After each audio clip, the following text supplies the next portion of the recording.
So this week's Torah portion is Parshat Naso.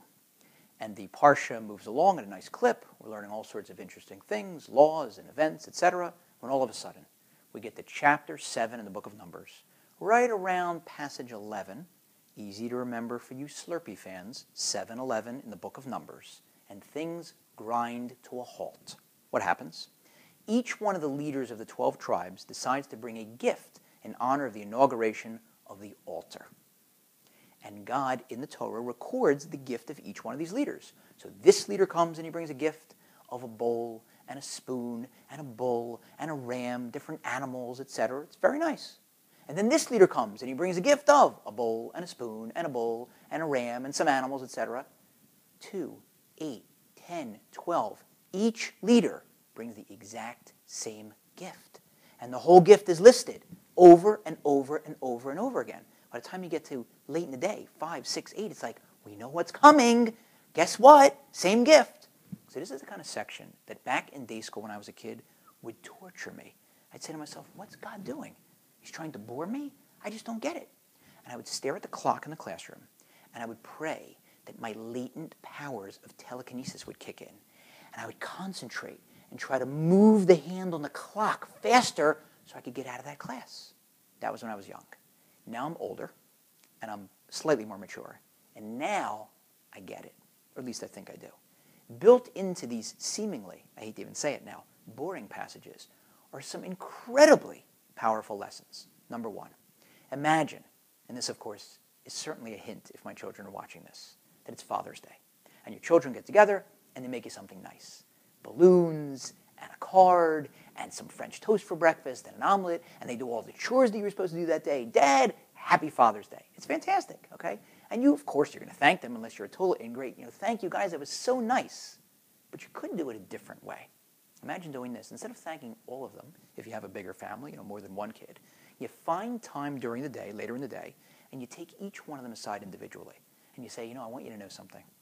I know everybody did it together and everybody chipped in, but I really, really appreciated that you took the time to do something special for me on Father's Day.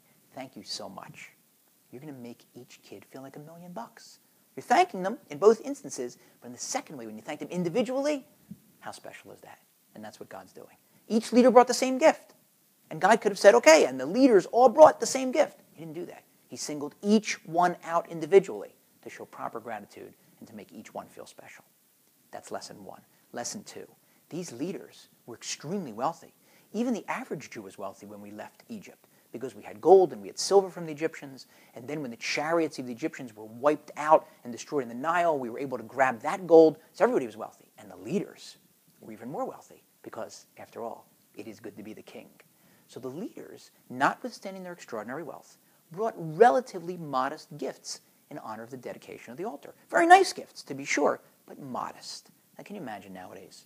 You have 12 Jewish billionaires, leaders, and they're going to bring public gifts.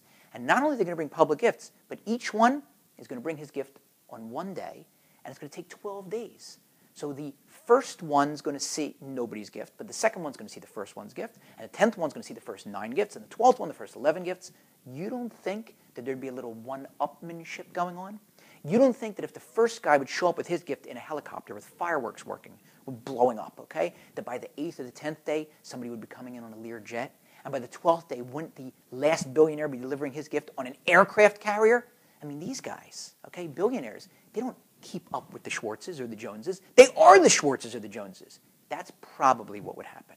But that's not what happened here, even though each one had his own day.